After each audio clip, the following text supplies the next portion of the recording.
Welcome back to UATV. I'm Tyler Wessner with what's going on in your world of Razorback sports. The Hogs are taking on Indiana State in the first round of the NIT right now at Bud Walton Arena. Let's take a look at some highlights from early on in this game.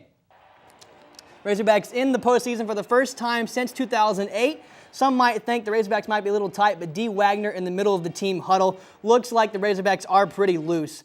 And Keaton Miles, future Razorback there, is sitting out this year because of transferring, and the Hogs might have needed him this year. Kai Madden missed layup. Alandis Harris missed free throw.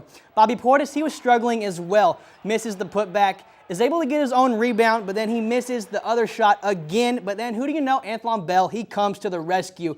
Like he does, hitting jump shots. Anthlon Bell hitting this one here, and once he hits it, he gets hot and he stays hot. Bell knocks down another jumper right here for the Razorbacks. And then Bobby Portis, he gets the ball and he knows what to do. Get to the hot hand. That's Anthlon Bell. Drains a three-pointer there. Hogs up 6 at that point. Indiana State, though, they wouldn't go away. Christian Smith knocks it down. Sycamore's down only 1 at that point. But then Anthlon Bell again gets the tip in. He finishes with 18 points at the half. And let's take a look at your halftime stats here for you. Arkansas up 37-31. Anthlon Bell 20 points, 6 rebounds, and Bobby Portis, he gets 215 rebounds this season, which ties the school freshman record.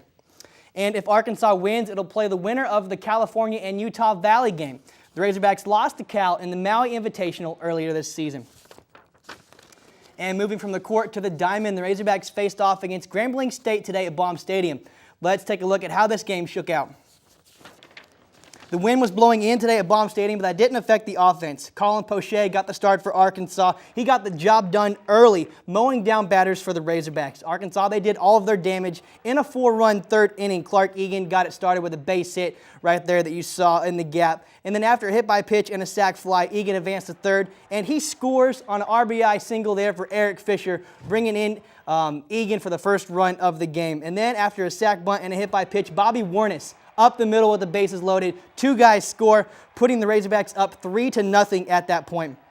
And then after a walk to load the bases again, Michael Bernal gets hit by a pitch, drawing in the run for the Razorbacks, putting them up 4-0 at that point. And that's all the Razorbacks would need. Up 4-0, they barely get the win. Grambling State scores 2 runs in the 8th, 1 run in the 9th. Razorbacks get by the skin of their teeth. 4-3 win. Bobby Warnes 2 for 4 with a single and 2 RBIs. And Blake Baxendale, the redshirt freshman, getting the start at catcher because Jake Wise doesn't play in the midweek. 2 for 3 with a double for the Razorbacks.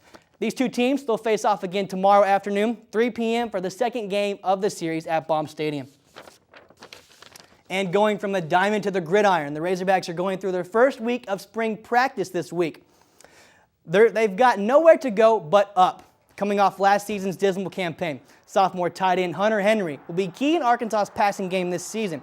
He says the Razorbacks are ready to put last season behind them and start fresh in 2014. As a team, I think we're kind of driven right now. I think we're kind of putting everything behind us, and we're just looking forward to the future. And, I just think we're just excited and ready to be back on the field. Sticking with football, junior running back Jonathan Williams is poised to have another great season in 2014. The Allen, Texas native rushed for 900 yards and 4 touchdowns last season. He also added a couple of touchdown catches as well, like that one that you see right there on your screen. Thanks to strength and conditioning coach Ben Herbert, Williams put on more muscle during the offseason, but he kept his speed, and here's how he did it.